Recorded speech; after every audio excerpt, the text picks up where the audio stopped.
मार्गशीर्ष एकादशी मार्गशीर्ष मास के शुक्ल पक्ष की एकादशी के रूप में मनाई जाती है। यह व्रत मोक्ष की प्राप्ति के लिए अत्यंत महत्वपूर्ण माना जाता है। इस दिन श्री हरि विष्णु की पूजा की जाती है और गीता जयंती का भी आयोजन होता है, क्योंकि इसी दिन महाभारत के युद्ध क्षेत्र में भगवान श्री कृष्ण ने अर्जुन को गीता का ज्ञान दिया था।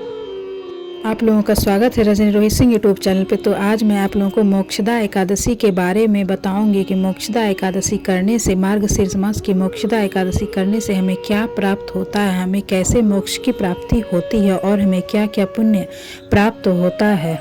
सनातन धर्म में मार्गशीर्ष मास को अत्यंत पवित्र और लाभकारी माना जाता है। इस महीने में आने वाली सभी व्रत और त्योहारों का विशेष महत्व होता है।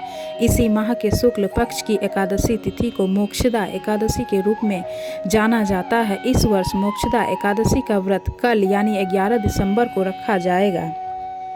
कहा जाता है कि मोक्षदा एकादशी का व्रत करने से व्यक्ति के जीवन में सुख, समृद्धि और खुशहाली का आगमन होता है। इसके अतिरिक्त साधक को मोक्ष की प्राप्ति भी होती है। आइए जानते हैं कि कैसे साधक को मोक्ष की प्राप्ति होती है।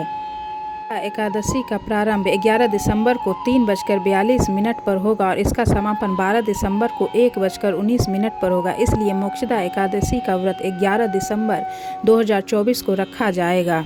एकादशी करने से हमें मोक्ष की प्राप्ति होती है कि नहीं होती है, इससे विचार करने से पता चलता है। पौराणिक कथाएं हमें बताती है कि इस दिन कुरुक्षेत्र के युद्ध में अनेक योद्धा वीर गति को प्राप्त हुए और उन्हें मोक्ष मिला।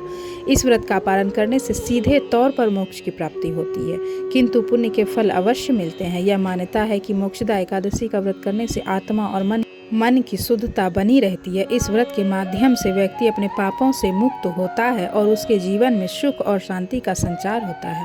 कहा जाता है कि इस दिन गीता का पाठ करना और उसके उपदेशों को अनुसरण करने से मोक्ष की प्राप्ति होती है। मोक्ष का अर्थ है जन्म और मृत्यु के चक्र से मुक्ति या सुख दुख से परे रहना। भगवान कृष्ण के ज्ञान के कारण अनेक लोगों ने आत्मज्ञान प्राप्त किया, जो मोक्ष के मार्ग की ओर अग्रसर होने का संकेत है। कई भक्त ऐसे थे जो भगवान श्री कृष्ण के सानिध्य में रहकर इस ज्ञान को प्राप्त करते थे।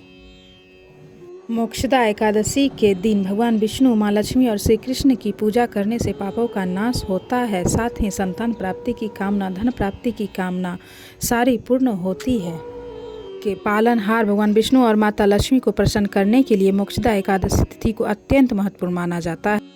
इस दिन उपवास में रहकर पवित्र नदियों में स्नान और यथासंभव श्रद्धा भाव से पूजा करने से न केवल पितरों को मोक्ष मिलता है, बल्कि व्यक्ति को भी जीवन के सभी दुखों से मुक्ति मिलती है। इसे एक अत्यधिक पुण्य देने वाला दिन माना जाता है। व्रत के दौरान यदि श्रद्धा और पूर्ण निष्ठा के साथ भगवान विष्णु की पूजा की जाए तो व्यक्ति को न केवल भौतिक सुख बल्कि आध्यात्मिक उन्नति और मोक्ष की प्राप्ति भी होती है।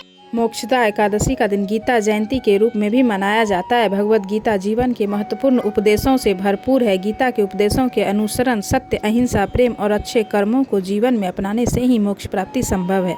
इस दिन का महत्व इसलिए भी है क्योंकि यह हमें भगवान श्री कृष्ण के दिए गए ज्ञान को आत्मसात करने का अवसर प्रदान करता है, जो हमें जीवन के सच्चे उद्देश्य को जानने में मदद करता है। तो आप लोगों को मोक्षदा एकादशी की हार्दिक शुभकामनाएं और गीता जयंती की हार्दिक शुभकामनाएं। तो आप लोगों को मेरी वीडियो कैसी लगी, एक लाइक ज़रूर करें और हमारे चैनल पर नए हैं तो मेरे चैनल को सब्सक्राइब ज़रूर करें। जय श्री विष्णु, हर हर महादेव, राधे राधे।